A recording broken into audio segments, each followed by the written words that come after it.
Today, the Gospel reading brings closure to the feast of the Exaltation of the Holy Cross. We celebrated that feast last Sunday.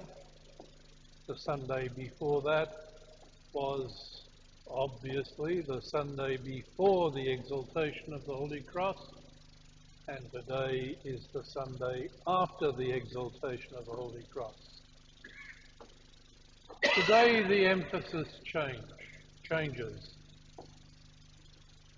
We have heard a theology of the cross, telling us what the cross does for us as Christian people. Last Sunday we heard particularly about the events of the crucifixion and symbolically what some of them might have meant. But today we turn to the following of Christ crucified, and for that reason we have turned to the Gospel of Mark. Here Jesus calls together the crowd and his disciples, indicating that the following of him is for all. That is, for the disciples, the crowds, and those who read and listen to this gospel today. There is only one way to be a follower and disciple of Jesus, and that is to follow him on his cross. This section of the gospel, which was read to us, is composed of 6 separate sayings. The Gospel of Mark was addressed to a persecuted church. Our Ukrainian ancestors would understand this only too well. The point is that no matter what suffering comes our way, in the end, the kingdom of God will be established. So Jesus calls firstly for denial of self. Self-interest cannot be central. Christ must be the center of one's life. Taking up the cross expresses the shame a disciple might and must face.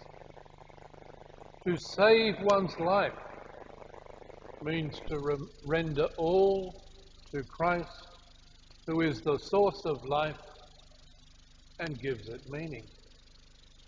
Those who follow Jesus may not live for their own sake alone. In the third and fourth sayings, Jesus uses business language to make his point. It makes sense to give up material gain for eternal gain. There's a profit and loss going on here. This thought, of course, is found in the Psalms.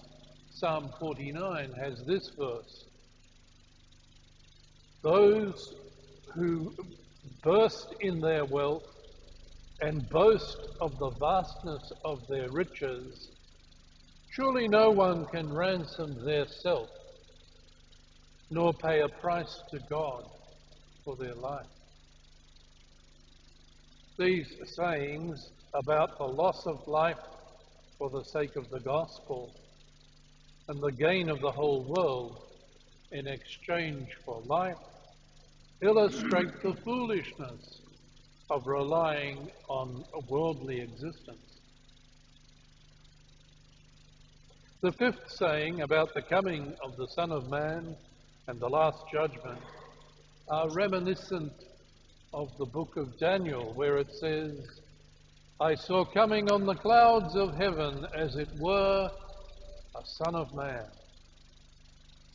The Son of Man will be rejected and killed, but he will be raised and come again in glory. This we have seen. The last saying should console us. Despite everything, the kingdom of God will certainly come.